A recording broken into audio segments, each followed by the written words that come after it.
Hello बच्चों, तो चलिए इस प्रश्न को पढ़ते हैं। बिंदु ए -1,3,0, बी 2,2,1 व सी 1,1,3 एक तल बनाते हैं।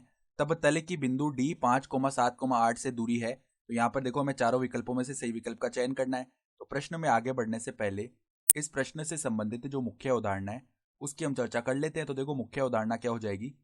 बिंदु बिंदु x1, y1, z1 से होकर जाने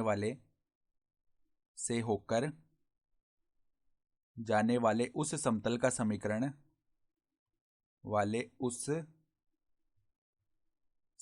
का समीकरण जिसका अभिलंबीय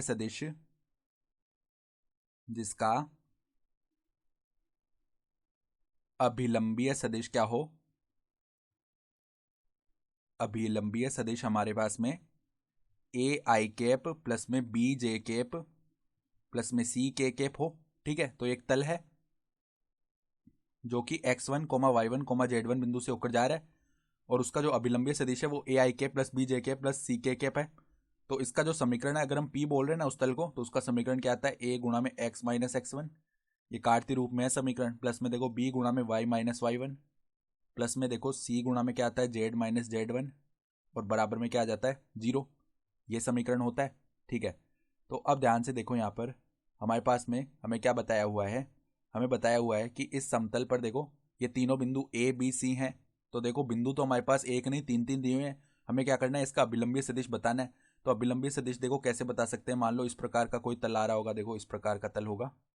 ठीक है, तो अब इस पर ये बिंदु ए, यहाँ पर ये बिंदु ए मान लिया, यहाँ पर बिंदु बी मान लिया और यहाँ पर बिंदु सी मान लिया। ठीक है, तो अब इसका अभिलंबीय सदिश कैसे निकाल सकते हैं। देखो, पहले ए बी सदिश निकालते हैं। तो ए बी सदिश क्या आएगा, बिंदु बी का स्थिति सदिश माइनस बिंदु ए का स्थिति सदिश। ठीक है, यानी कि 2 माइनस में माइनस का 1, ये क्या बन गया, 3 बन गया, यानी 3 आई कैप। फिर देखो 2 माइनस 3 यानी कि माइनस का जे कैप बनेगा। ठीक है, फिर देखो 1 माइनस 0 यानी प्लस का के कैप बन जाएगा। तो ये तो आ गया ए बी सदिश। फिर देखो हम क्या करते हैं, बी सी सदिश निकाल लेते हैं। तो बी सी सदिश क्या आएगा, बिंदु सी का स्थिति सदिश माइनस में बिंदु बी का स्थिति सदिश। तो 1 माइनस 2 यानी माइनस का हो गया आई कैप। फिर देखो 1 माइनस 2 यानी माइनस का हो गया जे कैप। फिर देखो हमारे पास 3 माइनस 1 यानी प्लस का हो जाएगा 2 के कैप। तो अगर हमें इन दोनों सदिशों के लंबवत सदिश निकालना है तो वो किसके बराबर आएगा, इन दोनों के सदिश गुणन के बराबर। यानी ए बी सदिश क्रॉस में बी सी सदिश जो है वो इस तल के लंबवत आ जाएगा। ठीक है, इस प्रकार का सदिश आ जाएगा। ठीक है, इसके लंबवत आएगा। तो अब देखो हम क्या करते हैं, ए बी सदिश क्रॉस में बी सी सदिश, इसका मान लिख लेते हैं। तो वो देखो किसके बराबर आएगा, यहाँ पर सारणिक लगाना है और आई कैप जे कैप के कैप लिखना है पहली पंक्ति में। दूसरी पंक्ति में क्या आता है, जो पहला सदिश है उसमें आई कैप जे कैप और के कैप के गुणांक, यानी 3 माइनस 1 1। और तीसरी पंक्ति में आएगा देखो दूसरे सदिश में जो आई कैप जे कैप और के कैप के गुणांक है, यानी माइनस एक और 2।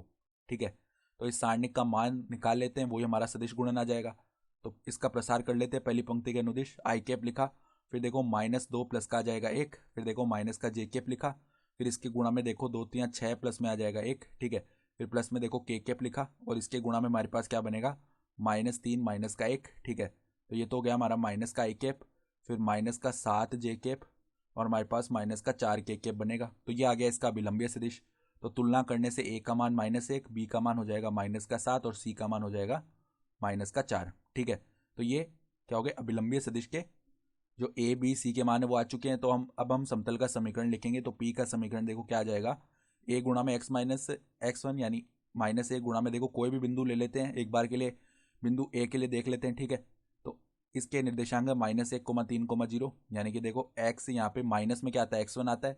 x1 का मान -1 है तो प्लस में आ जाएगा 1। ठीक है, फिर देखो b का मान -7, फिर क्या आता है y माइनस y1 यानी कि y माइनस में 3 हो जाएगा। फिर देखो माइनस का 4 आएगा, z माइनस z1 यानी z माइनस में 0 बराबर में क्या आ जाएगा, 0। ये होगा समतल का समीकरण। तो इसको देखो खोल लेते हैं, तो -x माइनस का 1 आ जाएगा, माइनस का 7y प्लस का 21 आ जाएगा, माइनस का 4z आ जाएगा बराबर में 0। ठीक है, तो अगर हम देखें तो देखो -x माइनस 7y माइनस का 4z हो गया, फिर 21 माइनस 1 हो गया प्लस का 20 बराबर में 0। तो माइनस को अगर उभयनिष्ठ ले लेना पूरे समीकरण में से, तो यहाँ पर x प्लस में 7y प्लस में 4z माइनस का 20 बराबर में 0 ये बन जाएगा। तो ये तो समतल का समीकरण आया है। हमें क्या करना है, इस डी बिंदु से इसकी दूरी बतानी है। तो किसी भी बिंदु से अगर समतल की दूरी लिखनी है ना, तो वो हम कैसे निकालते हैं, बिंदु के निर्देशांकों को मापांक लगाकर क्या करते हैं, समतल के समीकरण में रख देते हैं और बट्टा में समतल के समीकरण में जो एक्स वाई जेड के गुणांक है उनका स्क्वायर करके जोड़ के क्या करते हैं, वर्गमूल लगा देते हैं। तो जो अभिष्ट दूरी है उसको अगर हम डी बोल दें ना, अभिष्ट दूरी को, तो वो क्या आएगी, देखो पहले यहाँ पे मापांक लगाया और समतल के समीकरण में बिंदु डी के जो निर्देशांक है वो रख देते हैं 5,7,8, यानी देखो 5 प्लस में देखो यहाँ पर वाई निर्देशांक क्या है 7 है, तो 7 गुणा 7 कितना हो जाएगा 49।